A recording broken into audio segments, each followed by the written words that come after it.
We're absolutely surrounded by brands every single day, from the coffee you grab in the morning to the phone you're probably holding right now. But what really makes a brand stick? You might think, oh, it's a cool logo. But honestly, that's just the very, very tip of the iceberg. Today, we're going to go deep, way beneath the surface, to really understand the hidden machinery that makes a brand truly powerful. The legendary designer Milton Glaser just nailed it with this quote. I mean, think about it. A logo isn't the brand itself, not at all.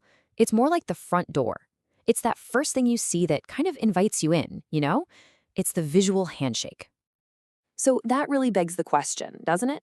If the logo is just the front door, what's actually inside the house? What are the real core components that give a brand its strength, its personality, its staying power? All right, let's step through that gateway and find out. So let's start right there at the gateway.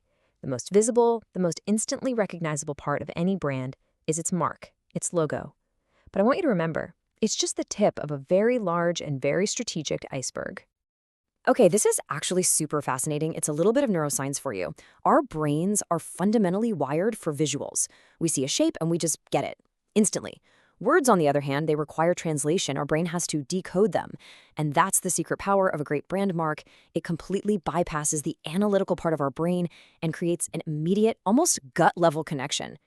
And these marks, they come in a few common flavors that you see all the time. First, you've got your pictorial marks, like Apple's, well, the apple. Then there are word marks, which are basically just a stylized company name, like Google or FedEx. And finally, you have emblems, where the name and a shape are all locked together. Think of the Starbucks mermaid. They're all different tools for sure, but they're all aiming for the exact same job: instant recognition. All right, so we've got the logo, but a logo is kind of like just one word. And to have a real conversation, you need a whole language, right? So that's our next layer, the visual system that gives a brand its unique voice and its personality. And this system has a name. It's called the look and feel. It's the real reason you can spot something from Coca-Cola from a mile away, even if you can't see the logo. It's that specific shade of red, the curve of the font, the whole vibe of their photos. It's what creates that rock-solid consistency everywhere, from a giant billboard to a tiny little app icon. So this language is built from 4 core pieces. First, you've got color, which totally sets the mood. Think about that iconic Tiffany blue. Then, typography gives it a voice. Is it modern and clean or classic and elegant? Imagery tells the story, with photos and illustrations. And finally, composition is what arranges all these pieces together so they make sense as a whole. And please, do not underestimate typography. The designer Eric Spiekerman hits the nail on the head with this quote: "Type isn't just about making words readable, it's about packing them with personality. Before you even consciously process what the words mean, the shape of the letters has already started telling you a story." It's pretty magical. Okay, so what's directing all of this? How does a brand actually choose its colors, its fonts, its logo? It is definitely not random. It all flows from strategy. We're now getting to the brain of the whole operation. And that strategy, it all starts by answering 4 simple but incredibly profound questions. Who are you really at your core? Who is your audience? How are you actually going to reach them? And then there's the big one, the most important one. Why should they care? Every single visual choice is an attempt to answer these questions.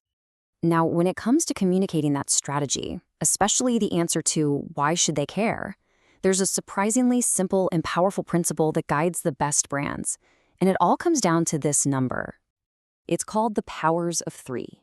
And what's funny is, this idea actually comes from risk communications.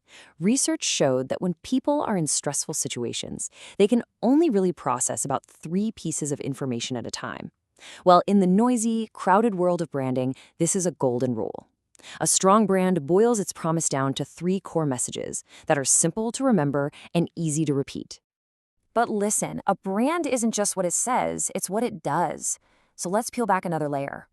Here, we find that the most powerful brands aren't just selling you something, they are creating an experience for you. This slide right here captures one of the biggest shifts in modern business. We've moved from an economy based on goods to one based on experiences. I mean, think about it. If you're just selling a product, you're pretty much stuck in a race to the bottom on price.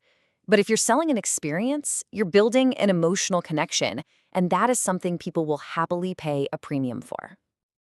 And I'm sure you've seen this in action. It's not just about buying a laptop at the Apple Store, right?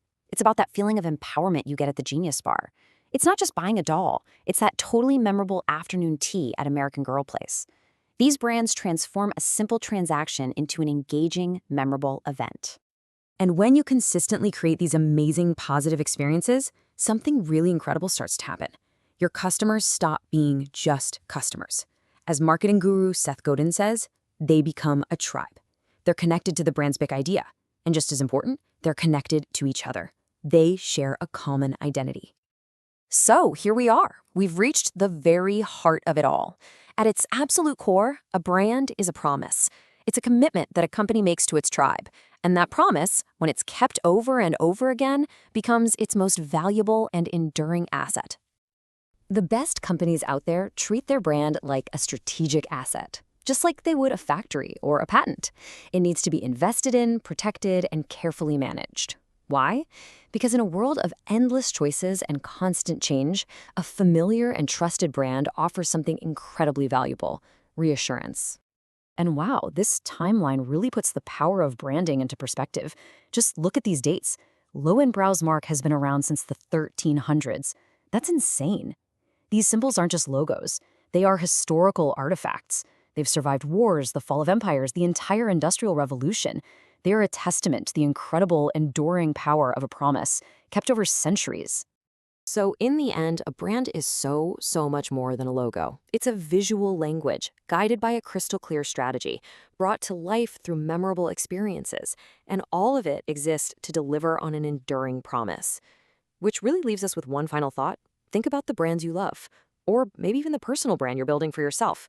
What story are you telling?